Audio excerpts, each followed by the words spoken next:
Assalamualaikum warahmatullahi wabarakatuh.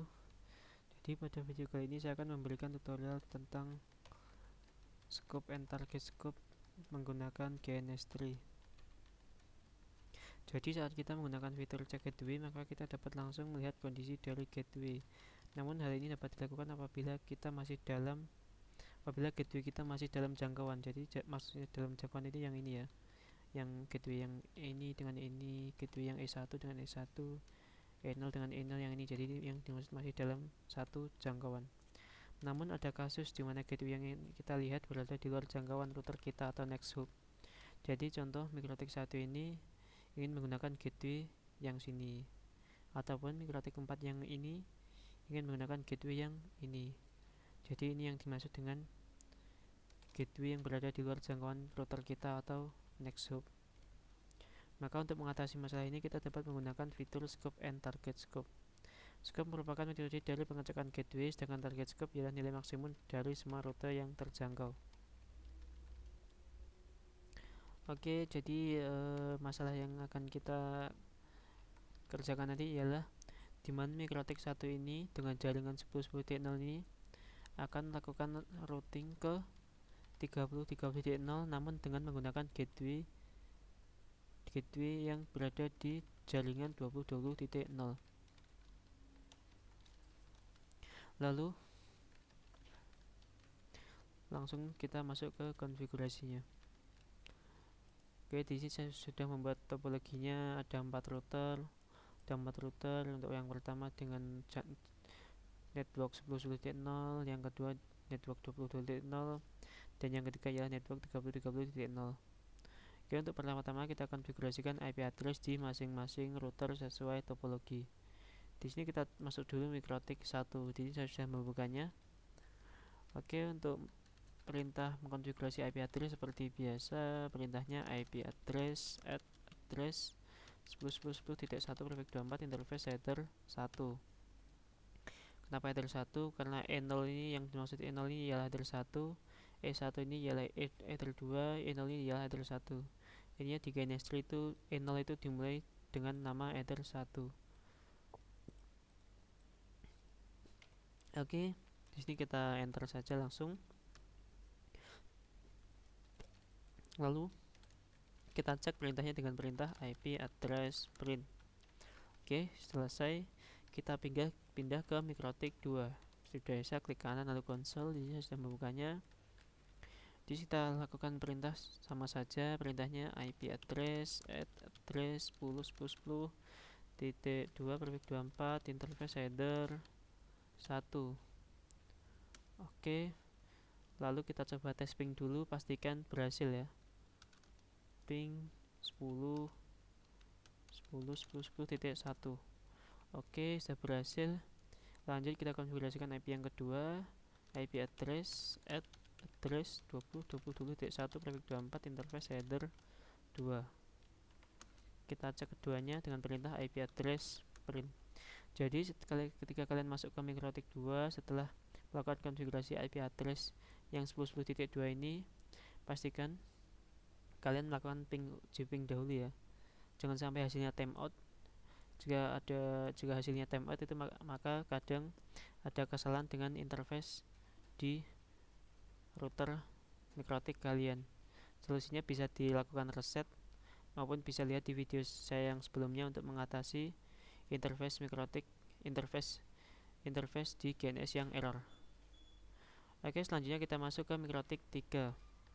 Kita masuk ke MikroTik 3. Sini perintahnya sama, kita setting IP address address 20.20.20.2/24 interface header 2. Di sini sama, kita uji ping lagi, ping 20.20.20.1. Oke, berhasil, pastikan hasilnya berhasil. 20.20.1 ini dari mana sih? Jadi kita melakukan konfigurasi 20.20.1 ini tadi di header 2 MikroTik 2. Jadi di sini tadi saya melakukan tes ping dari sini ke sini dan berhasil. Yang tadi juga dari sini ke sini itu juga berhasil. Oke, selanjutnya setelah berhasil ping kita konfigurasikan IP address yang kedua. Perintahnya sama saja, IP address address 30.30.30.1 prefix 24 interface header 1. Kita cek keduanya dengan perintah IP address print. Oke, sudah berhasil. Kita lanjut ke MikroTik 4. Oke, di MikroTik 4 sama, kita konfigurasikan IP address add address 30.30.2 prefix 24 interface header 1. Sama seperti sebelumnya, kita lakukan uji coba ping dulu dengan ping 30.30.1. Oke, pastikan hasilnya berhasil seperti ini, MS dan tidak timeout. Artinya di sini saya sudah melakukan uji koneksi dari Ether 1 ini MikroTik 4 ke Ether 1 MikroTik 3 sudah terkoneksi. Oke, selanjutnya kita masuk ke konfigurasi scope and target scope. Setelah konfigurasi IP sudah selesai, kita kembali lagi ke MikroTik 1. Oke, di MikroTik 1 ini seperti pada masalah yang sebelumnya, di sini saya ingin melakukan routing dari jalur network 10.10.0 ke jalur 30.30.0 dengan menggunakan gateway 20.20.2 atau gateway yang sini. Oke, kita coba dulu IP root at TCP address 30.30.0 prefix 24. Jadi yang ini saya posisinya berada di MikroTik 1. Ini DST addressnya 30.0, lalu dengan gateway saya ingin menggunakan gateway karena saya ingin menggunakan gateway next hop, karena masalah pada scope and target scope ini yang akan kita selesaikan ini ya, kita menggunakan gateway di jalur next hop. Next hop itu intinya yang berada setelah melewati satu router ya. Dua router ini juga dinamakan next hop. Kalau bukan next hop itu masih dalam satu jangkauan, itu yang ini dengan ini itu masih satu jangkauan. Tapi yang jaringan ini dengan ini itu sudah next hop atau di luar jangkauan. Atau lalu gateway-nya 10.10.10. Gateway-nya 20.20.2. Kita cek dengan perintah IP root print. Nah, di sini bisa dilihat bahwa hasilnya S atau static. Oke, kenapa static? Kita cek dulu IP root print detail. Nah, di sini statusnya bisa terlihat, statusnya ialah unreachable. Jadi bisa dilihat bahwa gateway 20.2 ini belum ada, di address yang ini masih 10.0, dan nanti yang kedua kita buat DST address di 20.0 untuk jalur yang ini digunakan untuk gateway yang ini agar statusnya yang ini reachable. Oke, kita buat dulu IP root at DST address 20.0 prefix 24 gateway 10.10.10.2. Enter. Kita cek lagi IP root print. Nah, bisa dilihat di sini untuk root yang baru saja selesai saya buat itu statusnya aktif static. Kenapa aktif static? Karena di sini bisa dilihat bahwa gateway yang saya masukkan ini ialah masih satu jangkauan atau masih satu jalur. Jadi ini gateway yang 10.2 ini ada di sini. Lalu sebentar kita cek lagi dengan perintah IP root print detail. Oke. Jadi di sini agar statusnya yang ini aktif static, di sini kita harus merubah target scope-nya menjadi 30. Oke, bisa dilihat di sini bahwa untuk menggunakan jalur yang 20.2 ini, jaringan 20.0 maksud saya, yang ini ialah scope-nya 30.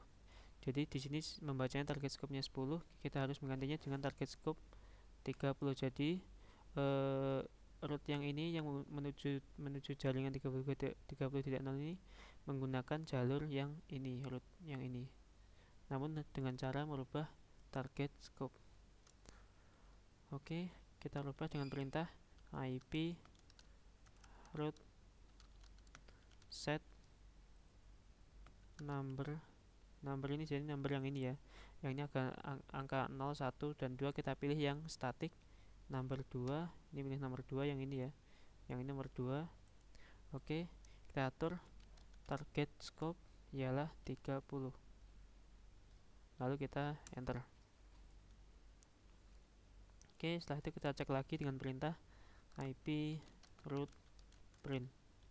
Nah, di sini statusnya sudah menjadi AS. Kita cek lagi dengan perintah ip root print detail. Nah, di sini bisa dilihat bahwa yang pertama itu yang kita buat di awalnya yang di address 20.0 gateway ini itu tentu saja statusnya langsung aktif statik karena gateway berada di jangkauan. Dan yang ini statusnya menjadi, kenapa statusnya menjadi aktif statik? Karena di sini gateway status rekursif via 10.10.2. Jadi dia menggunakan bantuan jalur dari root rule yang ini. Dia menggunakan bantuan dari jalur 20.0, namun dengan syarat harus merubah target scope menjadi 30. Jadi dia membaca target scope yang 30 ini, membaca ini, lalu hasilnya ialah aktif statik.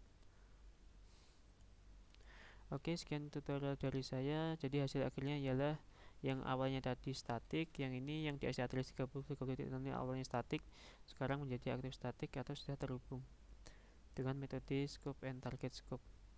Bisa melakukan cek gateway yang berada di next hop atau di luar jangkauan.